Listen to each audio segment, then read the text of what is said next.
Magpipitas naman tayo ng bunga ng bataw. Ayan, maraming bunga ng bataw. So, pipitasin natin yung mga yan. At ipipreserve din natin sila. Since hindi naman natin sila lagi-lagi ulamin. So, ang daming bunga kaya mas maganda nang pitasin ko na sila ngayon. Tapos ipipreserve ko sila. Ayan. So, maraming bunga.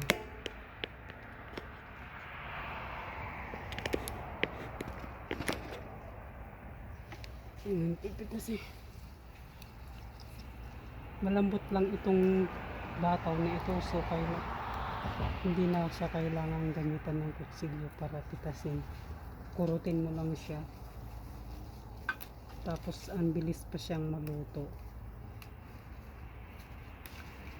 Kinukurot ko lang siya kasi malambot naman siya.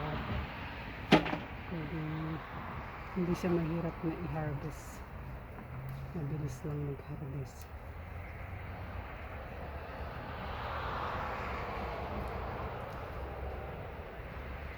Yung nagluluto ako ng ulam na may sabaw, pwede ko siyang sinasawd ko siya. So, pwede sa lahat ng ulam. Pwede rin ilaga mo tapos isaw-saw sa bagoong na may kamatis. Ang sarap yun. So, kahit anong klase ng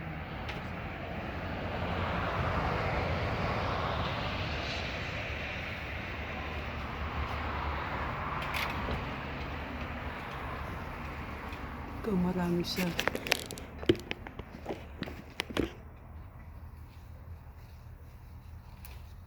Ganyan lang ang pag-harvest ko dito sa bunga ng bataw.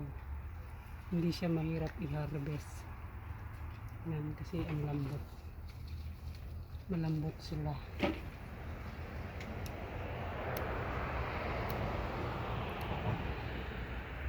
Kahit na yung matanda na yung buto, mabilis lang siyang maluto, hindi matigas ang buto niya, mga guys.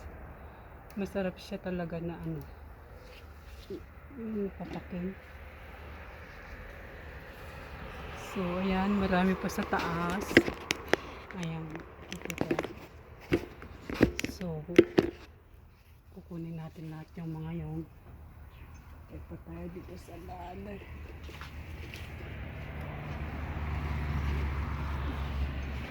Sobrang dami ng bunga, guys. Ito hindi ko naman ng sayang.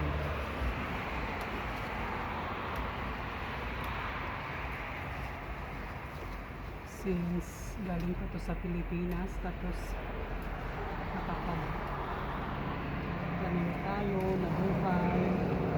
So, ayun kasi yung sayangin. Yung mahal ng gulay. Mahal ng gulay. Siya pa yung bibilin, diba?